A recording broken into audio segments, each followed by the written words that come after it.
Bienvenidos a Economía. El Sindicato de Guionistas y la Alianza de Productores de Cine y Televisión de Hollywood alcanzaron el domingo finalmente un acuerdo provisional para poner fin a una huelga que ha paralizado a la industria del cine y la televisión cerca de 5 meses. La parte involucrada exige que se incluya en un nuevo contrato de 3 años condiciones laborales y salariales más justas. Un acuerdo casi cerrado. Según los negociadores del sindicato, la propuesta contiene mejoras y protecciones significativas para los guionistas. No se sabe mucho más del acuerdo alcanzado entre el sindicato de guionistas y los estudios de cine y televisión. De concretarse, pondría fin a una huelga que ha paralizado prácticamente a Hollywood. Cerca de 5 meses, guionistas y creadores tomaron las calles de Los Ángeles para reclamar mejoras salariales, regulaciones sobre el número de guionistas contratados en las series y la restricción del uso de inteligencia artificial en el proceso de redacción. Todos los días hay noticias sobre inteligencia artificial y no hay duda de que esos servicios seguirán mejorando. Actualmente, como los llaman algunos de nuestros miembros, son máquinas de plagiar y no tienen nada que hacer en los guiones.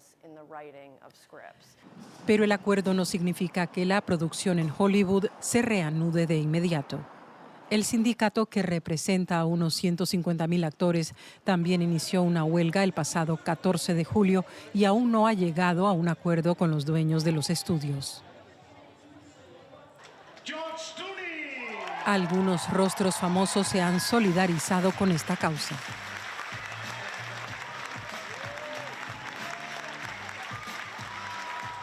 En nuestra industria, por ejemplo, hay 160,000 actores que luchan por ganarse la vida para comer. Muchos de ellos ganaban antes muy bien haciendo exactamente el mismo trabajo. Así que es justo defenderse.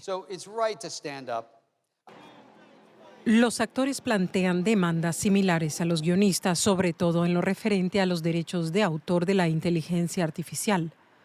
Por lo tanto, hay esperanzas de que se llegue pronto a una solución y Hollywood retome su ritmo de trabajo. Ana Nieto, en Nueva York, el sindicato dice que el acuerdo es excepcional. ¿Muestra esto el poder que aún tienen algunos sindicatos pese al bajo nivel de afiliación?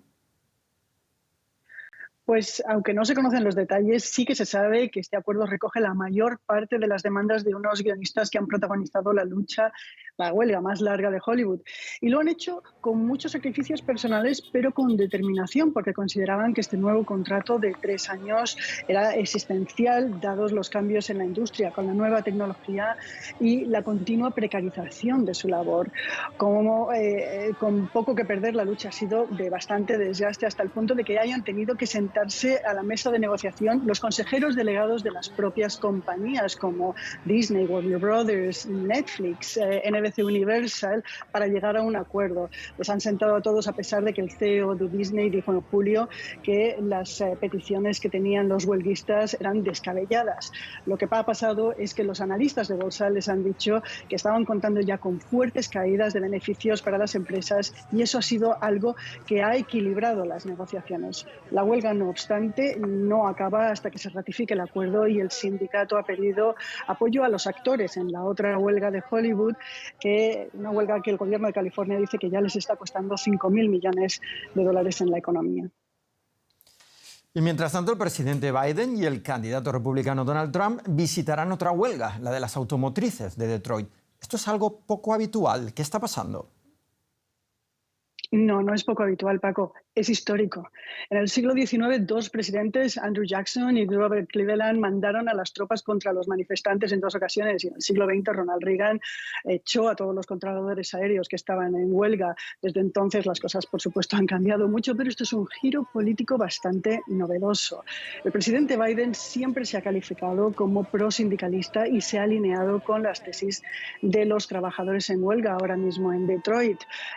Ya los trabajadores le apoyaron en las elecciones del año 2020 y ahora también busca este apoyo para las del año que viene. En el caso de Trump, la búsqueda de protagonismo en Detroit es para atraer las críticas contra la agenda medioambiental de Biden y para atacar el coche eléctrico, que dice que va a costar muchos empleos en esta industria. Las huelgas, por otro lado, están teniendo mucho apoyo popular. Esto es algo siempre volátil, pero Gallup dice que el 67% de los americanos apoya a los sindicatos, el 70% a los guionistas y 3 de cada 4 a los manifestantes en Detroit. Gracias, Ana Nieto, desde Nueva York. Los principales bancos centrales del mundo corren detrás de un objetivo para reducir la inflación. El denominado Inflation Targeting fue utilizado por primera vez en Nueva Zelanda en 1990. Aquel objetivo de llevar el aumento general de precios al 2% anual sigue siendo el norte de las autoridades monetarias en el mundo. Descontando que es imposible conocer la demanda de dinero de cada uno de los agentes económicos, para poder igualar la oferta de dinero a ese nivel y así alcanzar un 0% de inflación, las autoridades monetarias buscan ese valor del 2%, replicando la exitosa experiencia de Nueva Zelanda. Hoy parece muy difícil de alcanzar, ya sea para la Reserva Federal como para el Banco Central Europeo. Por eso algunos economistas se preguntan si el objetivo del 2% debe seguir siendo el norte. Y para saber más sobre este objetivo del 2% de inflación, conectamos ahora con el profesor de Economía Juan Carlos Martínez Lázaro desde Madrid. Saludos y gracias por atendernos. ¿Cómo, cuándo y por qué se creó este objetivo del 2% de inflación? Bueno, como bien decías, este objetivo se crea a finales de los años 80 en Nueva Zelanda. En aquel momento el país austral estaba sufriendo una inflación bastante alta de 2 dígitos. Y su ministro de Economía, bueno, pues en una entrevista televisiva dijo que tal vez sería bueno que algo que venía circulando, digamos, en medios académicos se pusiese por primera vez en práctica. Y el Banco de Nueva Zelanda pues recogió el guante y decidió fijar un objetivo del 2%. El ministro habló entre el 0 y el 1, el Banco Central lo subió un poquito hasta el 2% y desde entonces otros bancos occidentales fueron copiando esa idea. Canadá, Estados Unidos, el Banco Central Europeo, Japón, Banco de Inglaterra, y hoy hay muchos países con ese objetivo del 2% de inflación. ¿Todos los bancos del mundo tienen ese mismo objetivo? No, porque hay bancos que no tienen ese objetivo y hay otros bancos, por ejemplo Latinoamérica, que lo que tienen lo que se llaman son los rangos metas, donde a lo mejor hay un objetivo de inflación con una holgura. El caso de Brasil, su objetivo es el 3%, con una holgura del más menos 1,5, es decir, la inflación podría estar situada en un rango entre el 1,5 y el 4,5. Banxico, por ejemplo, en México tiene un objetivo del 3%. Por tanto, el 2% es básicamente de los bancos occidentales y hay otros bancos que tienen niveles algo más elevados y, como digo, algunos con un rango meta. Algunos especialistas abogan por cambiarlo. ¿Sería bueno o malo cambiarlo en estos momentos, ese 2%? Pues yo creo que no, yo soy de los que pienso que no, que es un objetivo importante porque creo que la estabilidad de precios es la base de la estabilidad económica.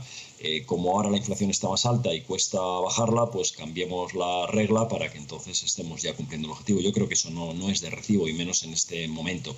Después se podría abrir un debate, pero yo soy partidario de que la inflación se mantenga en estos niveles. Y eso para mí es la garantía de, como digo, de un crecimiento sostenido a largo plazo. Lo otro, el cambiar el objetivo por no cumplirlo, dar más seguro a la inflación, sería hacernos, yo creo, que trampas a nosotros mismos.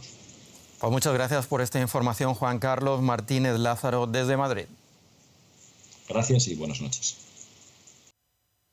Uno de los principales problemas que afectan a la economía alemana es la escasez de mano de obra cualificada. El gobierno ya ha introducido medidas para facilitar la contratación de trabajadores extranjeros. Otra opción es que la gente trabaje más allá de la edad de jubilación. Eso es exactamente lo que está ocurriendo en la aerolínea alemana Lufthansa. Veamos. Michael Appel está de vuelta en el trabajo, aunque se jubiló hace 2 años. Su empleador, Lufthansa Technik, le pidió regresar porque necesitaban trabajadores cualificados como él. Estoy orgulloso de que aún necesiten mis habilidades y conocimientos. Con más de 40 años de experiencia como inspector de materiales, no es fácil sustituirlo. Su trabajo consiste en inspeccionar motores aeronáuticos que transportan a millones de personas por todo el mundo. Las grietas son peligrosas porque pueden dañar el motor. Por eso hay que repararlas o sustituir las piezas.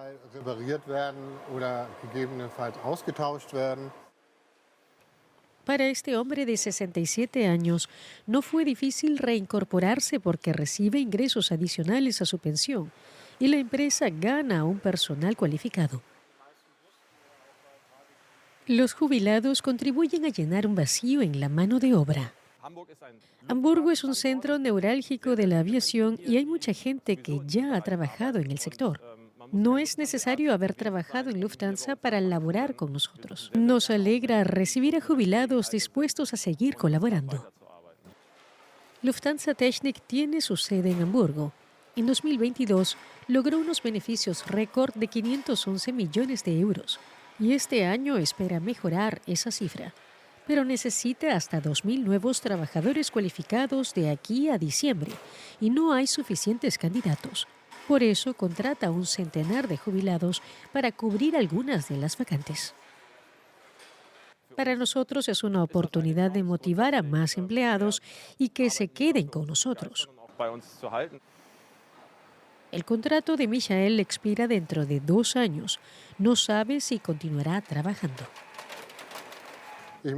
Tomaré esa decisión en función de mi salud. ¿Cómo me siento? ¿Cómo me encuentro? ¿A mi esposa le agrada o no? Son factores importantes, pero en principio estoy dispuesto. Trabajar más allá de la jubilación, una mentalidad que contribuye a paliar la escasez de mano de obra cualificada en Alemania. Y con esto terminamos las noticias económicas. Ya saben que pueden seguirnos también en las redes sociales. Gracias por su atención. Hasta pronto.